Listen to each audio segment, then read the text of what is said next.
Hello friends, नमस्कार। आपका स्वागत है मेरे यूट्यूब चैनल में। आज हम इस वीडियो में बात करने वाले हैं या बताने वाले हैं शिक्षा मनोविज्ञान का अर्थ एवं परिभाषाओं के बारे में। पहले हम शिक्षा का अर्थ, उनकी परिभाषाएं, फिर मनोविज्ञान का अर्थ एवं उनकी परिभाषाओं के बारे में जानेंगे।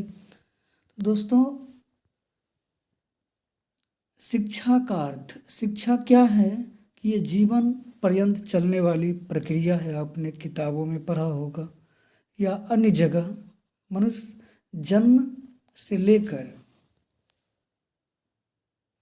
मनुष्य अपने जन्म के बाद से ही शिक्षा ग्रहण करना प्रारंभ कर देता है और शिक्षा की प्रक्रिया आजीवन चलती है। शिक्षा मानव की अनिवार्य आवश्यकता है जो मनुष्य को ऐसा परिवेश प्रदान करता या करती है जहाँ शक्ति का निरंतर सर्वतोन्मुखी विकास होता रहता है।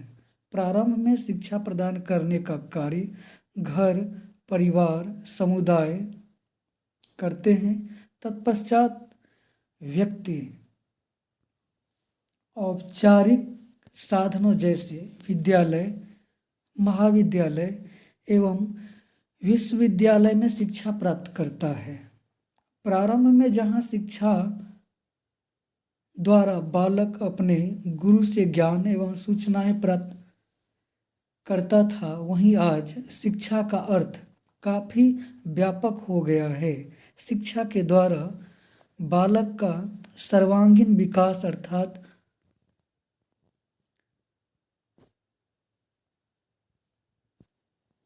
शारीरिक, मानसिक, संवेगात्मक, सामाजिक, नैतिक विकास किया जाता है।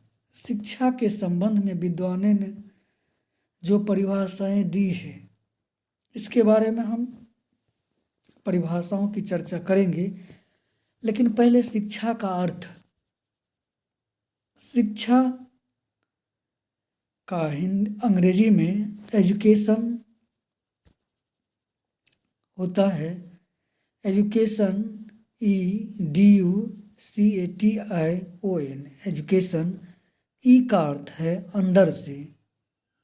ड्यूको का अर्थ है अग्रसर करना। ई का अर्थ है अंदर से।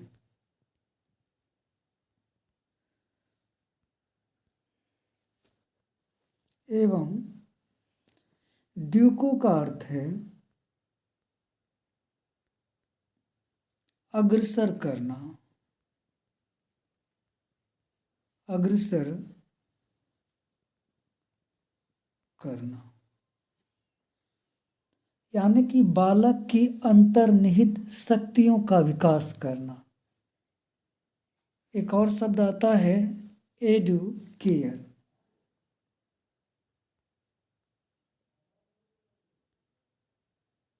एडुकेयर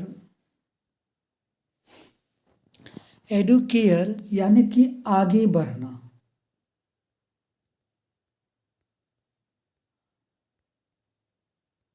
आगे बढ़ना। एडुकेयर या एजुकेयर यानी कि आगे बढ़ना। एक और अंग्रेजी शब्द है एडुसियर या एडुसियर।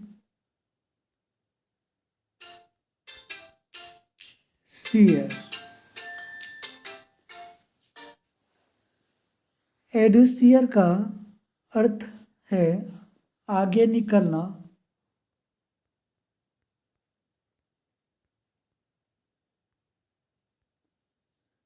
आगे निकलना, विकसित करना। इस तरह से हम कह सकते हैं कि शिक्षा का सही अर्थ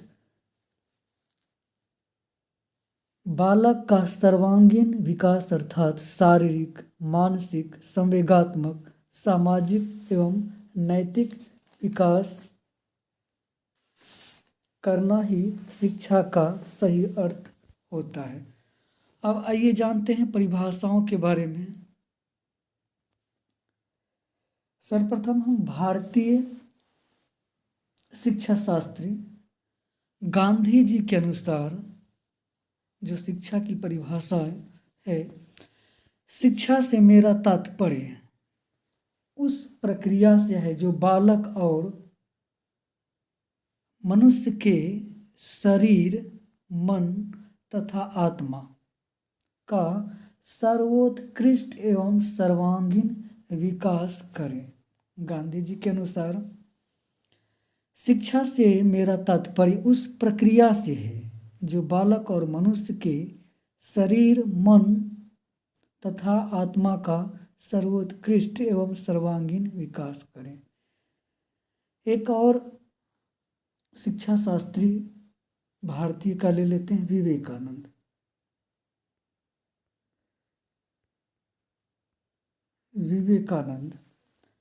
विवेकानंद के अनुसार मनुष्य की अंतर्निहित पूर्णता को अभिव्यक्त करना ही शिक्षा है। मनुष्य की अंतर्निहित यानी कि जो भी बच्चे होते हैं या मानव होते हैं, मनुष्य जन्म के साथ वो अपने साथ प्रत्येक गुणों को लेकर के आता है, उसके अंदर विद्यमान रहता है, लेकिन उन शक्तियों को बाहर निकालना, उसे निखारना, तराशना, ये जो है शिक्षा का कार्य है। आइए अब पाश्चात्य मनोवैज्ञानिक या शिक्षा शास्त्री का जो परिभाषा है उसके बारे में हम जानते हैं। क्रो एंड क्रो, ये बहुत ही पॉपुलर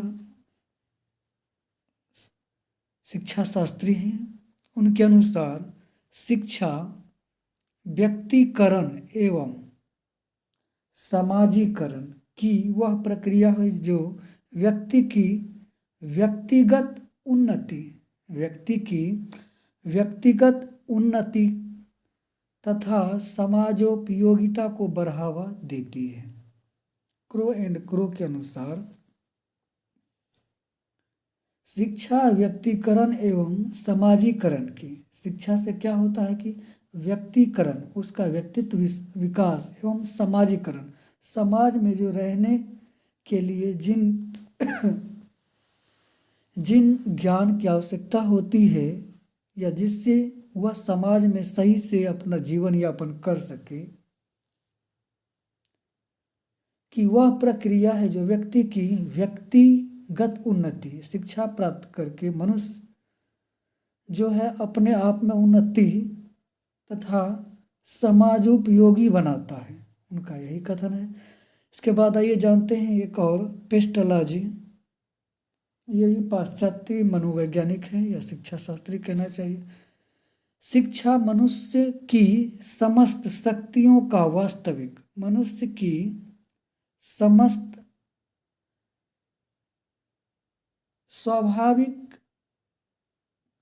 शक्तियों का स्वाभाविक, प्रगतिशील एवं विरोधहीन विकास है। पेस्टोलॉजी के अनुसार शिक्षा मनुष्य की समस्त शक्तियों का स्वाभाविक, प्रगतिशील एवं विरोधहीन विकास है। एक और मनोवैज्ञानिक नन, इनके अनुसार, नन के अनुसार ये जो है नन के अनुसार शिक्षा व्यक्ति की व्यक्तित्व का ऐसा पूर्ण विकास है। शिक्षा व्यक्ति की व्यक्तित्व का ऐसा पूर्ण विकास है जिसके द्वारा वह अपनी पूर्ण योग्यता के अनुसार मानव जीवन को मौलिक योगदान कर सके। एक बार और सुन लीजिए। शिक्षा व्यक्ति की व्यक्तित्व का ऐसा पूर्ण विकास है जिसके द्वारा वह अपनी पूर्ण योग्यता के अनुसार मानव जीवन को मौलिक योगदान कर सके। मानव जीवन को मौलिक योगदान कर सके, यह शिक्षा के द्वारा या शिक्षा प्राप्त करके वह इस तरह से अपने जीवन में परिवर्तन लाता है और समाज को मौलिक योगदान प्रदान करता है। आइए अब मनोविज्ञान का जो है अर्थ एवं परिभाषाओं के बारे में जानेंगे। दोस्तों, मनोविज्ञान, मन का विज्ञान, मनोविज्ञान साइकोलॉजी का हिंदी रूपांतर है या पर्याय है। साइकोलॉजी, साइकी,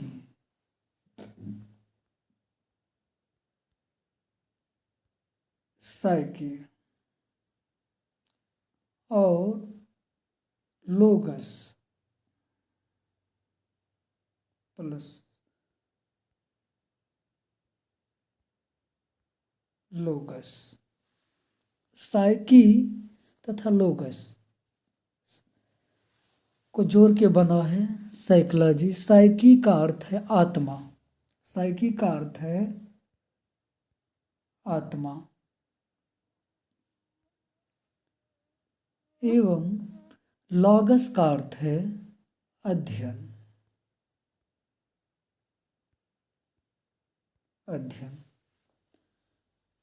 तो आत्मा का अध्ययन, मनोविज्ञान पहले दर्शन का एक पार्ट था या भाग था, वहाँ से अलग हो करके मनोविज्ञान को पहले आत्मा का अध्ययन का क्षेत्र माना जाता था। आत्मा न दिखाई देती है, इसलिए आत्मा के बाद मन, मस्तिष्क, चेतना, अभी व्यवहार का वर्तमान में जो है विज्ञान माना जाता है। मानव व्यवहार का विज्ञान, मनोविज्ञान, इसका सबसे पहले प्लेटो और अरस्तु इसे आत्मा का विज्ञान मानते थे। आत्मा का विज्ञान प्लेटो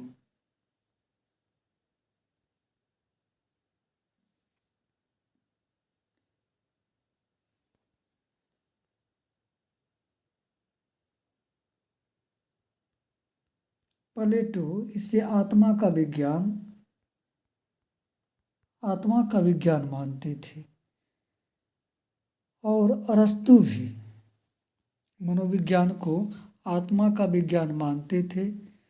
तो आत्मा का विज्ञान सर्वप्रथम रूडोल्फ गोइका ने 1590 में मनोविज्ञान शब्द का प्रयोग किया। पहले यह आत्मा का विज्ञान जो है इसे मानते थे, जिसमें प्लेटो और अरस्तु इसे आत्मा का विज्ञान मानते थे। मन का विज्ञान, मनोविज्ञान सर्वप्रथम 1590 में ईस्वी में मनोविज्ञान का सर्वप्रथम प्रयोग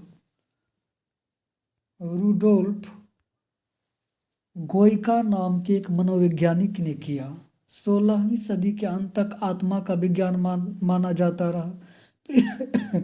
फिर चित्त का विज्ञान विलियम जेम्स ने 1892 में मनोविज्ञान को चित्त का विज्ञान के रूप में परिभाषित किया। वर्तमान समय में व्यवहार का विज्ञान माना जाता है और विलियम मैकडूगल 1905 में इसे मनोविज्ञान को व्यवहार के रूप में परिभाषित किया। अब आइए जानते हैं इसका उद्भव एवं विकास। जो आप स्क्रीन पर ये देख रहे हैं, मनोविज्ञान का उद्भव दर्शन शास्त्र की एक शाखा के रूप में हुआ था। अपने वर्तमान स्वरूप का तक पहुँचने में मनोविज्ञान ने कई सोपान तय किए। प्रारंभ में इसे आत्मा का विज्ञान माना जाता था। मनोविज्ञान ये तो हम बता ही चुके हैं, दो शब्द से मिलकर बना है। प्लेटो और अरस्तु इसे आत्मा का विज्ञान मानते थे।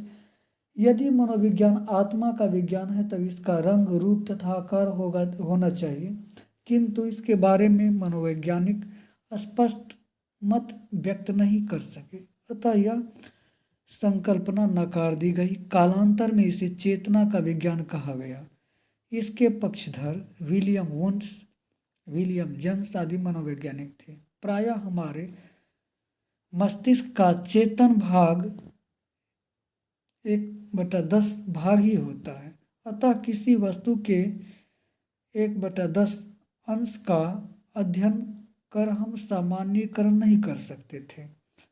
मनोवैज्ञानिक अर्धचेतन और अचेतन के संबंध में वैज्ञानिक तथ्य प्रस्तुत नहीं कर सके, अतः अंत में मनोविज्ञान को व्यवहार का विज्ञान माना गया, जो आज भी माना जा रहा है।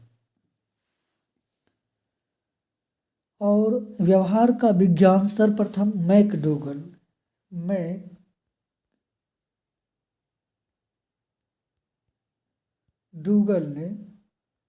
1905 ईस्वी में परिभाषित किया। अब आइए जानते हैं कुछ परिभाषाओं के बारे में। वीडियो लंबा ना हो जाए इसके लिए हम मनोविज्ञान की जो परिभाषाएं हैं सिर्फ 3 ली हैं, जो इम्पोर्टेंट और बराबर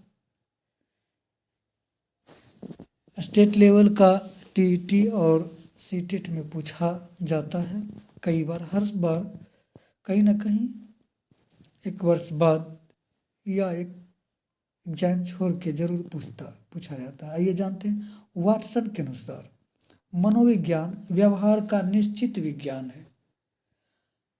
मनोविज्ञान क्या है? व्यवहार का निश्चित विज्ञान। निश्चित विज्ञान है। एक और मनोवैज्ञानिक हुए काल्पनिक। मनोविज्ञान मानव व्यवहार का अध्ययन है। इसमें थोड़ा सा डिफरेंट है। मनोविज्ञान व्यवहार इसमें भी है और व्यवहार इसमें भी है।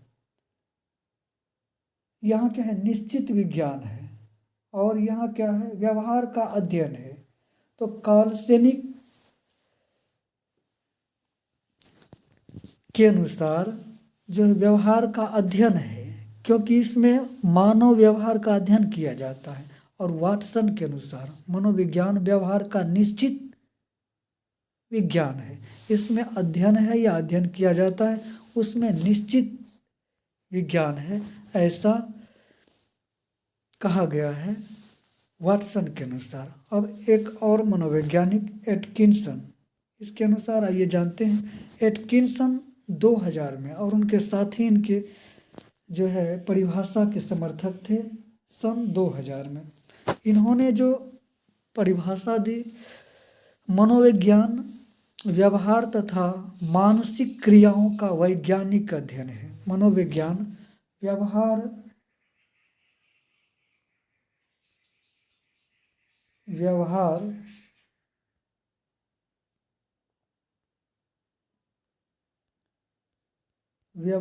तथा मानसिक क्रियाओं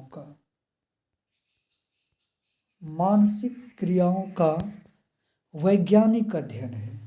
ये 3 जो परिभाषाएं हैं मनोविज्ञान के संदर्भ में बहुत ही इम्पोर्टेंट है।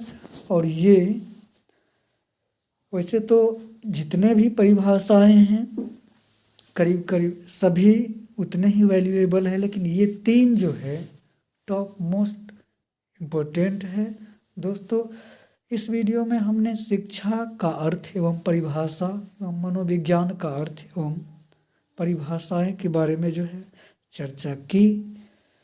और नेक्स्ट वीडियो में हम फिर इसके बाद बहुत जल्द ही मनोविज्ञान का ही लाएंगे।